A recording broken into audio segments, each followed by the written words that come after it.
Don't forget to spray your pan very heavy and make sure so nothing sticks. Time to cut. This is how your custard should look. And then you're just going to take it and just pour it on top.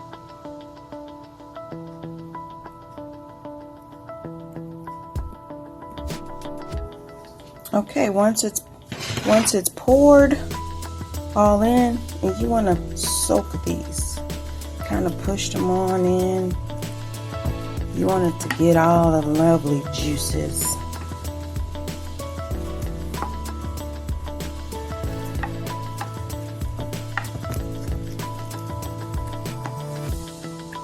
It's not called pudding for nothing if it doesn't soak up the juice.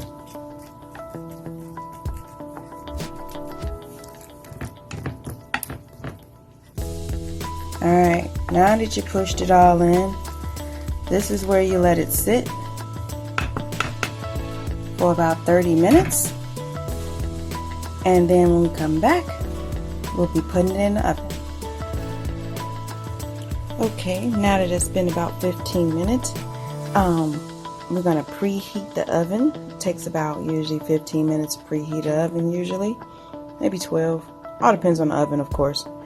And at this point, while we're waiting for that half a stick of butter that you use to make the whipping cream, cut it, and we're gonna slice it and put it on top of your pudding. But before, I took the liberty, you don't have to do this, and sprinkled a little bit of nutmeg and a little bit of cinnamon on top, just for extra taste. You can do that if you like. Just take it and put it on top.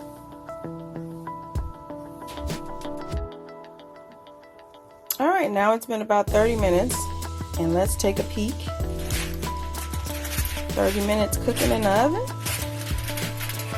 Oh wow, look at that. Delicious.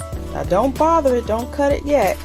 Let it sit for about 10 minutes, and then we'll taste.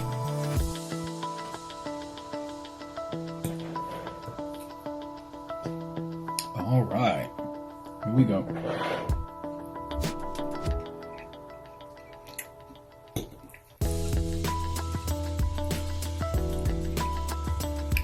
It's really good. You can taste all of everything that was on the cinnamon roll, but you can also taste. You got nutmeg in this too. Yeah, there's some nutmeg in there. Man, this is really good.